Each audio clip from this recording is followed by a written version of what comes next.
Buenos días. A nombre de la Clínica Jurídica y de Aleteya, pues doy la bienvenida a este evento de conmemoración del Día de la Mujer. Digamos que mi presentación va a ser en dos partes. La primera tiene que ver con la violencia basada en género y tiene que ver con un hecho de excesiva violencia que es el feminicidio, y es una descripción del caso que llegó a la Corte Interamericana de Derechos Humanos en México, conocido como el campo algodonero o el campo de las mujeres de Juárez. A raíz de este caso es que ya surge el concepto jurídico, con peso jurídico, que es el feminicidio. La segunda parte tiene que ver con un informe que sacó la Comisión Interamericana de Derechos Humanos ya en 2007, hace bastante, que tiene que ver con los escenarios de violencia.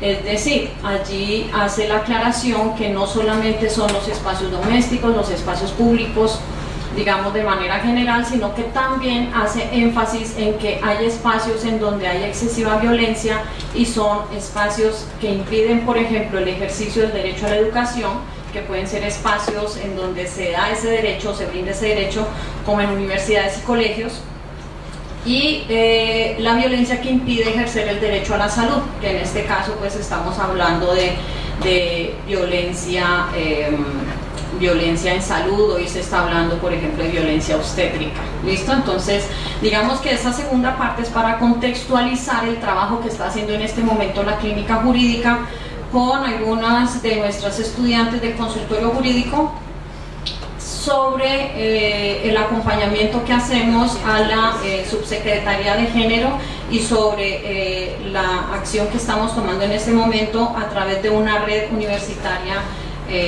digamos que tenemos en Cali, sobre la violencia específicamente en espacios educativos y cómo implementar rutas para la atención de víctimas de violencia en este aspecto. ¿Listo?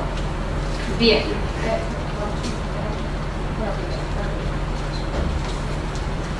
Bien. En este caso de la Corte Interamericana, este caso se conoce como el caso González y otras versus Estado mexicano, o como se le ha llamado común y corriente, el caso del campo algodonero.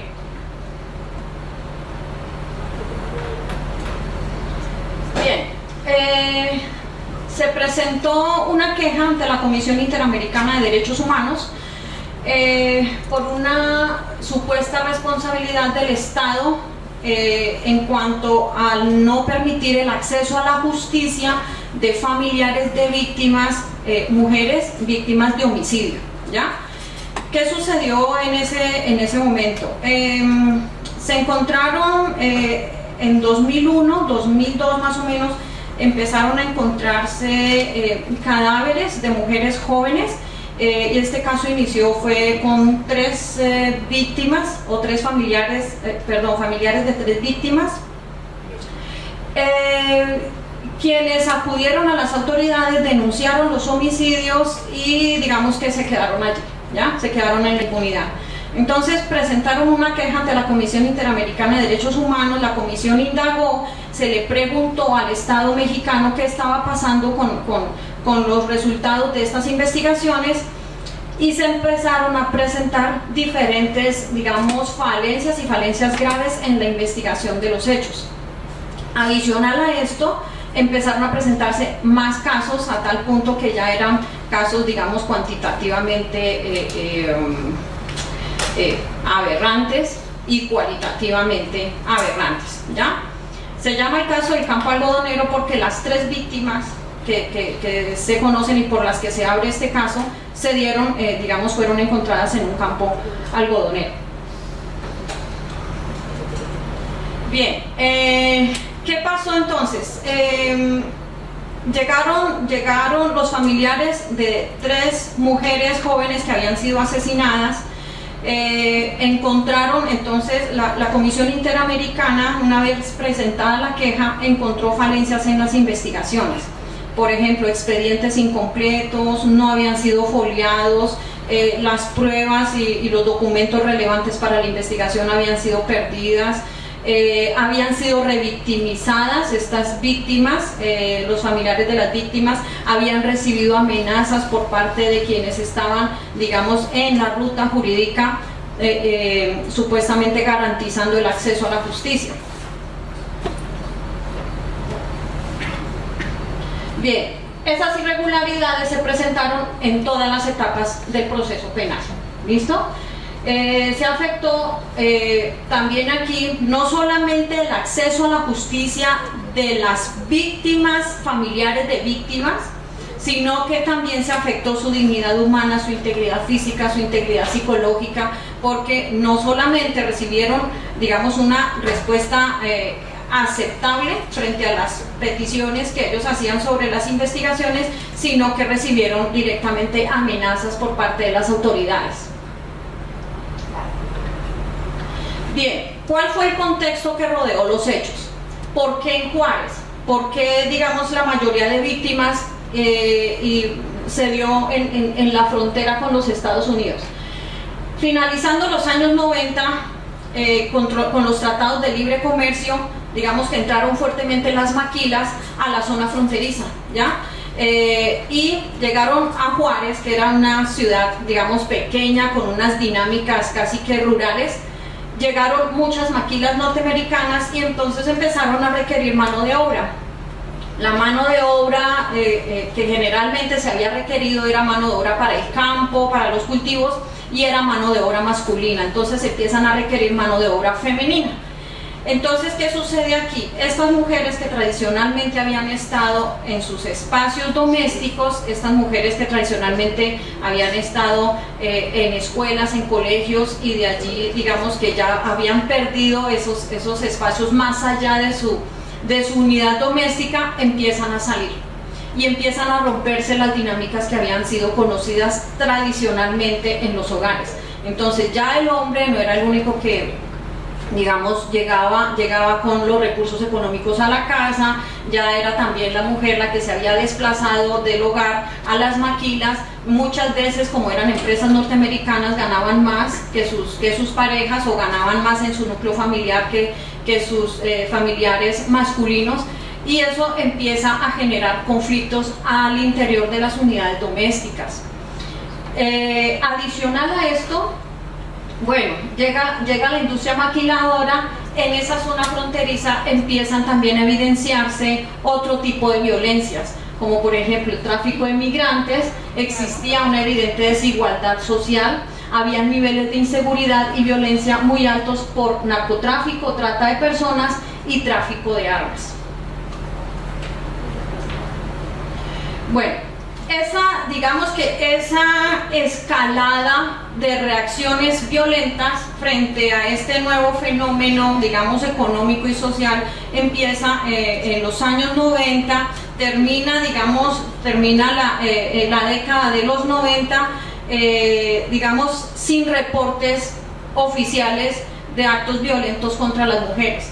Empezamos el año 2000 y ya empiezan, digamos, a registrarse ciertos homicidios con ciertas características y únicamente con mujeres y mujeres jóvenes. Estos homicidios, bueno, inicialmente los familiares de las víctimas denunciaban era por desaparición, ¿ya? Desaparición forzada.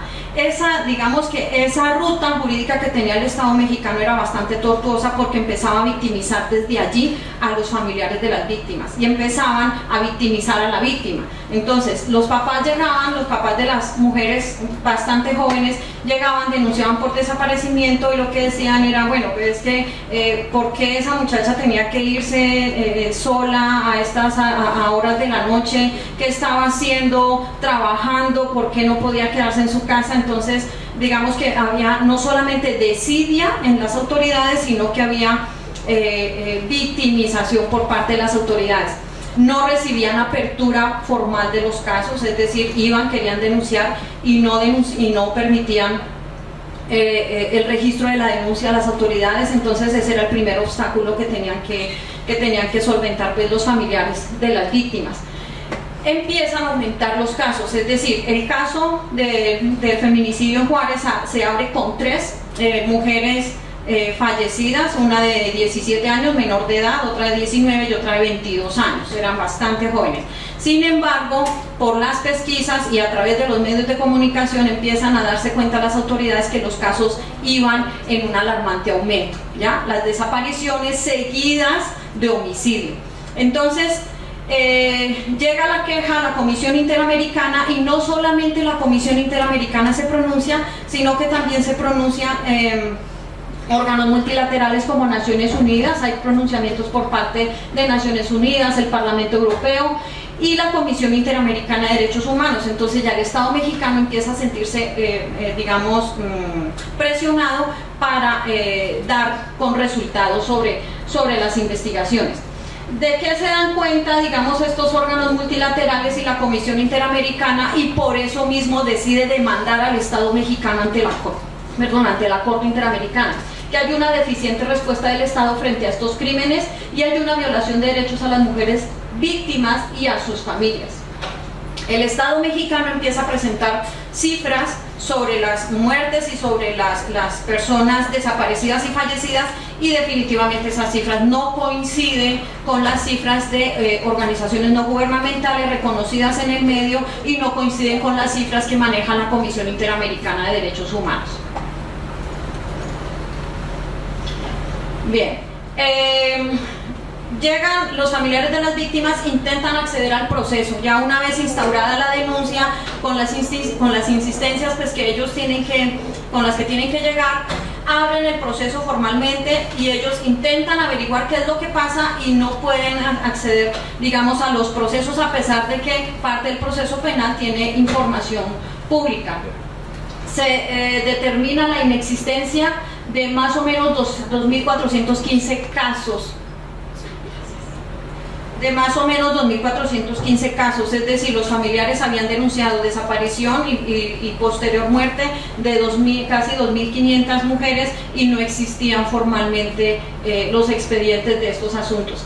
Las mujeres víctimas estaban entre los 15 y los 25 años, casi todas eran estudiantes o trabajadoras, especialmente de las maquilas, de escasos recursos económicos, y algunas eran migrantes. ¿Qué se empezó a notar, digamos, ya en cada uno de estos casos? Primero, que las víctimas habían sido, digamos que las mujeres habían sido víctimas de una excesiva violencia, ¿ya? Habían encontrado en el 100% de los cuerpos de las mujeres, habían encontrado signos de violencia sexual con patrones conductuales similares.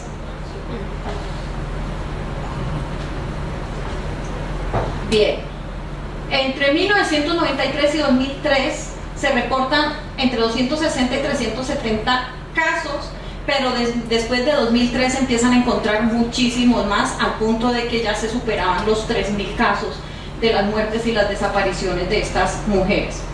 ¿Qué empezó a notarse? Que las mujeres reportadas desaparecidas hubieran podido ser encontradas vivas. Se encontró un patrón de violencia, de tortura, y estas mujeres logró determinarse a través de los dictámenes de medicina legal de que estas mujeres habían recibido el abuso sexual, habían recibido las torturas más o menos en un promedio de una semana después de su desaparecimiento, y habían sido después asesinadas.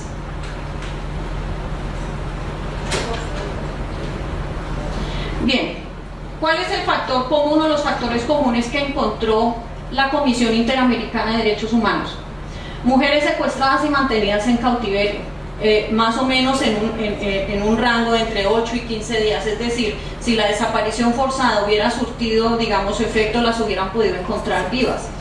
Los familiares denuncian inicialmente por desaparición, los cadáveres son encontrados en terrenos baldíos y con signos de violencia, de violación, abuso sexual, tortura y mutilación.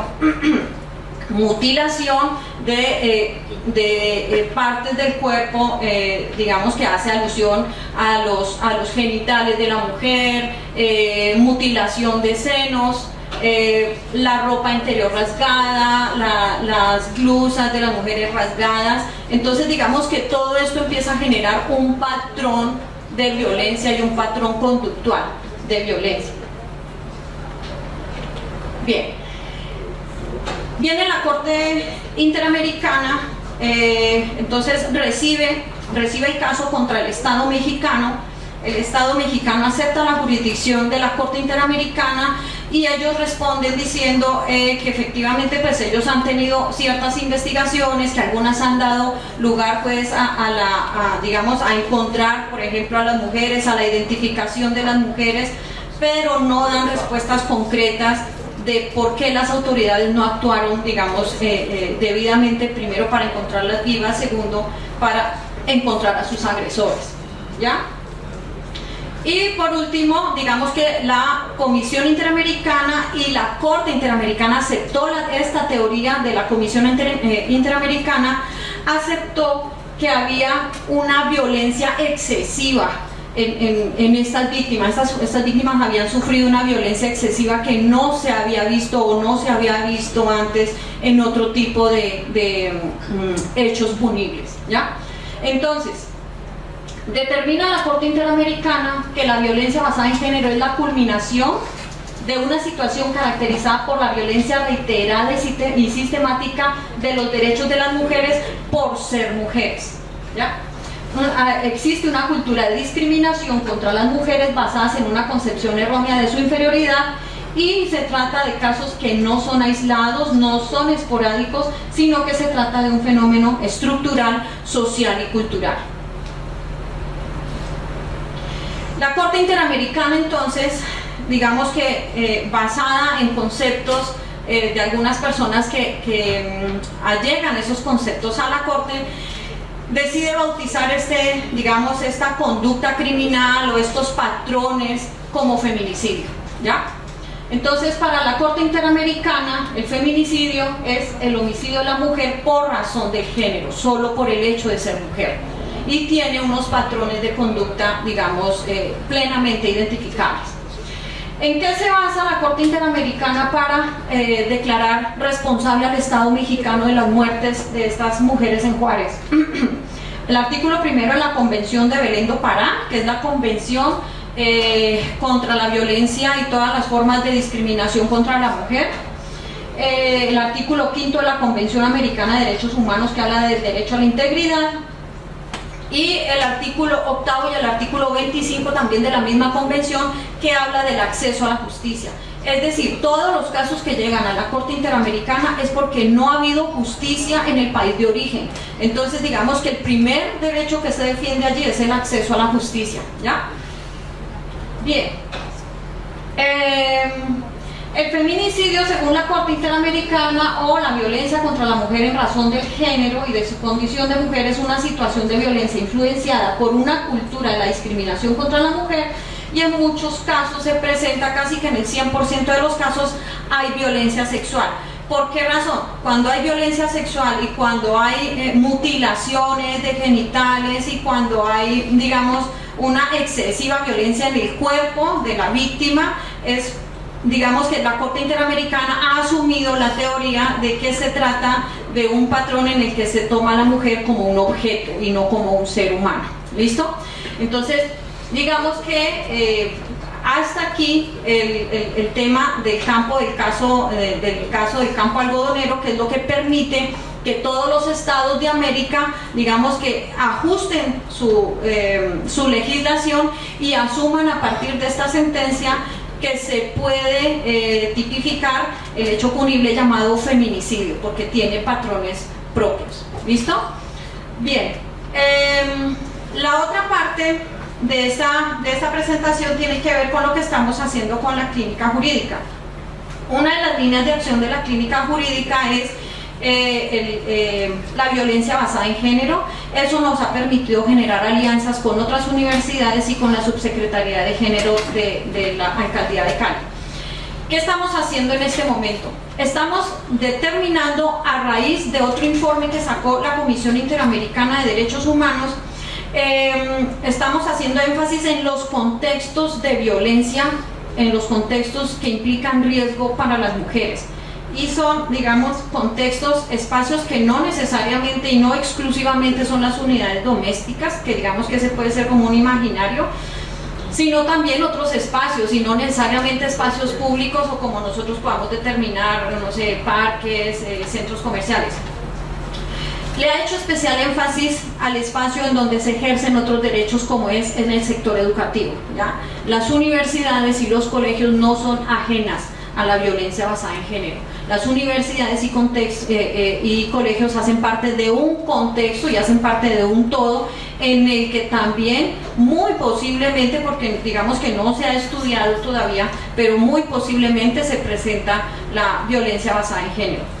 ¿Qué estamos haciendo con la Subsecretaría de Género? Desde hace 3 semestres estamos intentando implementar una ruta de acompañamiento, incluyendo a bienestar universitario, una ruta de acompañamiento de violencia basada en género para los estudiantes y para las estudiantes. ¿Por qué razón?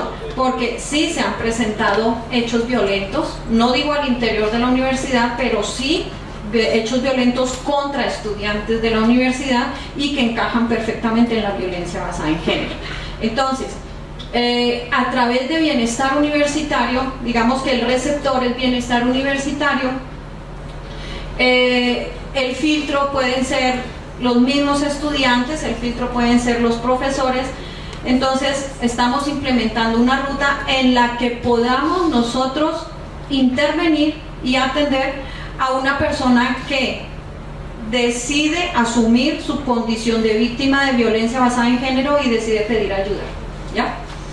Esto no solamente lo está haciendo esta universidad, también lo está haciendo en las universidades del sector, la Javeriana, la ICESI, la Universidad Libre, muchas otras universidades y otras universidades del país.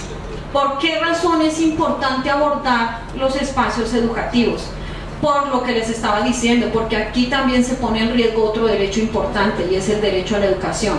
Y de acuerdo al Pacto de San Salvador, el derecho a la educación es el vehículo a través del cual los seres humanos pueden superar la pobreza y los seres humanos pueden hacer, digamos, convertir sus sueños en realidad, ¿ya?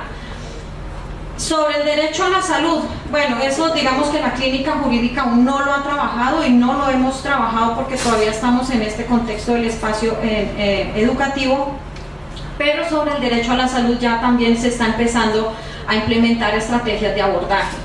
Por ejemplo, ya se está empezando a hablar de violencia obstétrica, el hecho de que a la mujer, por ser mujer y que tiene ciertas condiciones particulares y puede tener ciertas patologías, pero también puede tener ciertas condiciones como la maternidad, se le debe dar un tratamiento especial.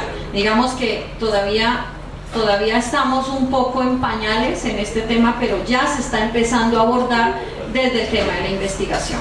¿Listo? Bien, para cerrar, vamos a presentarles con una estudiante de la clínica jurídica un video que hace algunas semanas, digamos que levantó polémica.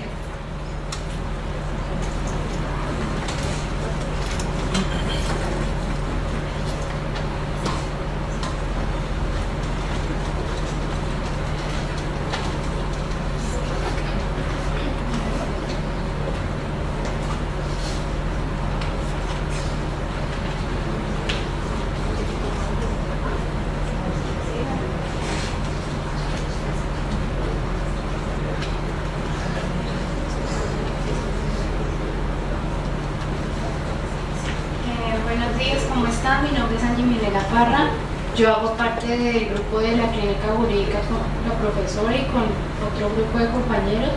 Vengo en representación, lo primero que vamos a hacer es mirar un video y ya después ahí continuamos. Bullying. The Me Too movement against sexual masculinity. Is this the best a man can get? Is it? We can't hide from it.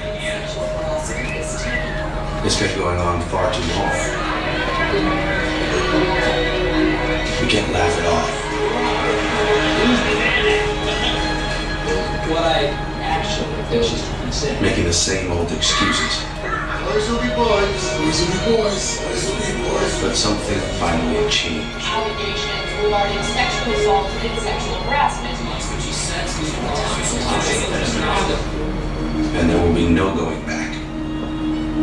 Because we believe in the best in men. Men need to hold other men accountable. Come on. To say the right thing. To act the right way. Some already are. In ways big and small.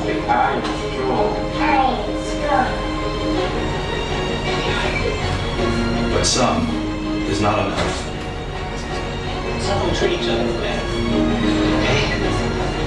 Because the boys watching today will be the men of tomorrow.